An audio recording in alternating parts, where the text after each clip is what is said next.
2019లో బాబు పుట్టిండు. అప్పుడు నాకు కాంచన విషయం బయటపడ్డది. నేను ఇట్లనే మారిండు ఎందుకు ఇవన్నీ చూసి ఫొటోస్ ఇగో ఇక్కడ ఉన్నాయి ఫొటోస్ ఇవన్నీ చూపించిన. ఇవన్నీ కూడా ఫొటోస్ అన్ని చూపించిన.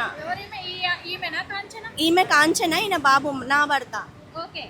ఇవన్నీ ఫొటోస్ కూడా నా ఫ్యామిలీ మెంబర్స్కి చూపిస్తే అవసరం లేదు ఆడు మొగోడు నీకేమైనా తక్కువ చేస్తుండా, నువ్వు ఫస్ట్ ఇంట్లో నుంచి వెళ్ళిపో. నేను క్వశ్చన్ చేసిన, నాకు మా ఆయనకు గొడవ అయ్యింది. పిఎస్కి పంపించినారు. పిఎస్కి పంపించినాక కూడా కాళ్ళు మొక్కిన మంచిగా ఉంటా అని చెప్పి మళ్ళీ అదే రిపీట్ చేసి ఒక నైటు నాకు 2020 జూన్లో 26 తారీఖుకి మెట్ల మించి పడేసి నువ్వు వద్దు నాకు నేను చంపేస్తా, నాకు కాంచన కావాలి, నాకు విడాకులు ఇయ్యను అని అన్నాడు. కొట్టనిక చూస్తే అపార్ట్మెంట్ వాళ్ళు ఫోన్ చేసి 100కి ఫోన్ చేసి పిలిస్తే ఇక అప్పుడు వెళ్ళిపోయిండు. మళ్ళీ జూలై 2వ తారీఖుకి ఎఫ్ఐఆర్ ఫైల్ చేసినారు. అప్పటి నుంచి కేసు నడుస్తూనే ఉంది. మళ్ళీ డిసెంబర్లో మా పెద్దనాన్న చనిపోతే అక్కడే ఉన్నా.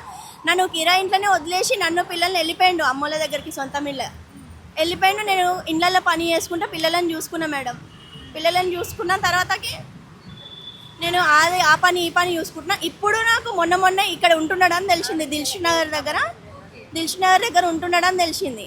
నా ఫ్యామిలీకి చెప్పిన సపోర్ట్ చేయండి, నాకు ఇట్లా హెల్ప్ చేయండి. నాకు హెల్త్ కూడా బాగలేదు మేడం. బ్రెయిన్లో IIH ఉంది, బ్రెయిన్లో ప్రాబ్లం ఉంది. పెద్ద బాబుకి 2022లో టీబీ వచ్చింది. మాకు హెల్త్లు మంచిగా ఉండవు. 100కి ఫోన్ చేస్తే తప్ప ఆయన డిశ్చార్జ్ సమ్మరీ మీద వచ్చి సైన్ పెట్టాడు. నువ్వు సావు. ఇంటెలిజెన్స్ డిపార్ట్మెంట్కి పోయినా కూడా అక్కడ ఏం రెస్పాన్సిబిలిటీ లేదు మేడం. నన్ను గేట్ దగ్గర ఇట్లా నూకేస్తున్నాడు. అక్కడికి పోతే కూడా మీరు కోర్టులోనే కదమ్మా చూసుకోపోండి అని అంటున్నాడు.